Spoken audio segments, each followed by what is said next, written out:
kind of your background also is in this area of behavioral economics. Yeah. So, what exactly is that, and then how does it apply to dentistry?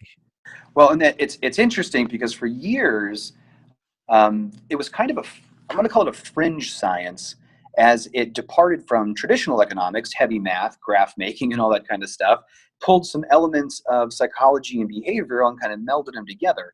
And it wasn't until last year when this gentleman, Thaler, actually won the Nobel Prize in behavioral economics. So it added a whole level of legitimacy to this area of study. But here's what it basically breaks down to is there's a joke amongst economists that, why did God invent palm readers?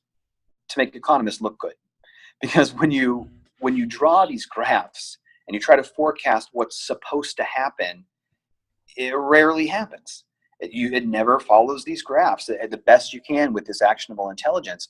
Because as long as we've got human beings involved, human beings make terrible decisions all the time. So, let's say you're working with offices. What sort of metrics are you starting to look at? What are sort of things that you're Yeah. starting to work on with offices? So when the phone rings or somebody signs up for an assessment, um, of course, usually we'll sync with Dental Intel, we'll do a snapshot, we'll do something just so you don't have to run a bunch of reports. But either way, I want to have some data. And typically, one of the first data points that I look for is what the average patient spends in your office annually. Now, a lot of people think that the key to growth is always going to be more. That I need either more technology, more new patients, a bigger team, like all of these kinds of stuff. And generally, that's not accurate. Now, if it's a young dentist, I want to make sure they're adding arrows to their quiver and making sure they are developing on the CD track. But generally, it's not a lack of one thing that's going to determine somebody's production. So if it's a heavy PPO office, I'm typically, I'm not surprised, but they'll usually call thinking they need new patients.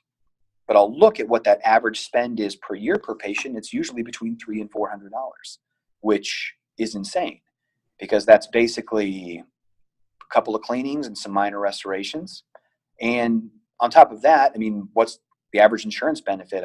$1,000 to $1,500. So they're only using a fraction of that. So in a case like that, I know they do not need new patients.